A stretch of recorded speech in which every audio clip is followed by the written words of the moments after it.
अस्सलाम वालेकुम जी। आज हम अपने किचन में बहुत ही मज़ेदार सा सरसों का साग बनाने वाले हैं। और इस साग की स्पेशल बात यह है कि इसे हम अपनी अम्मी जान के साथ मिलकर बनाएंगे और बिल्कुल पंजाबी स्टाइल में बनाएंगे।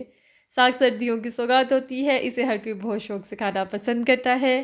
और अगर हमें अपने साग के साथ मक्खन या मलाई मिल जाए तो इसका स्वाद बहुत ही आला हो जाता है। चलिए आइए इसे मिलकर रेडी करते हैं। Welcome to my channel Cooking Time with Anu. सबसे पहले हम साग और पालक ले लेंगे। जितना हम साग लेंगे उसकी हाफ क्वांटिटी में हम पालक लेंगे। मैंने इसके लिए 2 किलो साग और 1 किलो पालक ली है। इन्हें अच्छे से साफ़ करने के बाद कट कर लेंगे। ये देखिए जी, ये हमारी पालक है और ये हमारा साग है। ये कट हो चुके हैं। अब बारी है इन्हें वॉश करने की। इन्हें हम अच्छे से हाथों से मसल कर वॉश कर लेंगे और इन दोनों चीज़ों को हम एक प्रेशर में शिफ्ट कर देंगे और इसमें 1 गिलास पानी ऐड कर देंगे और 4 से 5 सब्ज़ मिर्चें कट करके ऐड कर देंगे और इसको आधे घंटे के लिए हम मीडियम फ्लेम पर पकने के लिए छोड़ देंगे। आधे घंटे के बाद हमारे साग की कंडीशन ऐसी है। अब इसमें हम स्पाइसेस ऐड करेंगे और इसे कवर करने के बाद 15 मिनट के लिए मज़ीद पकाएंगे।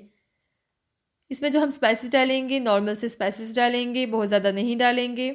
इसमें हम 1 टेबल स्पून नमक डालेंगे, 1 टेबल स्पून लाल मिर्च डालेंगे और हाफ़ टेबल स्पून इसमें हम हल्दी डालेंगे।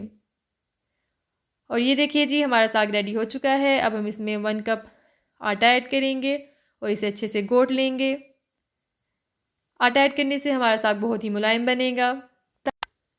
अब हम इसका तड़का रेडी करते हैं, जिसके लिए मैंने कुटा हुआ लहसुन लिया है। इसे हम ऑयल में फ्राई करेंगे और जब इसका कलर चेंज हो जाएगा तो इसमें हम साग ऐड कर देंगे। सारा साग ऐड नहीं करेंगे, जितना साग हमें खाना है सिर्फ उतना ही डालेंगे। बाकी साग को हम सेव कर लेंगे। इसे हम 3 से 4 हफ्ते के लिए फ्रीज़र में भी रख सकते हैं और 2-3 दिन के लिए फ्रिज में भी रख सकते हैं। बाद में जब भी दिल चाहे आपका, आप सिर्फ तड़का रेडी करेंगे, उसमें साग डालेंगे और आपका खाना रेडी है।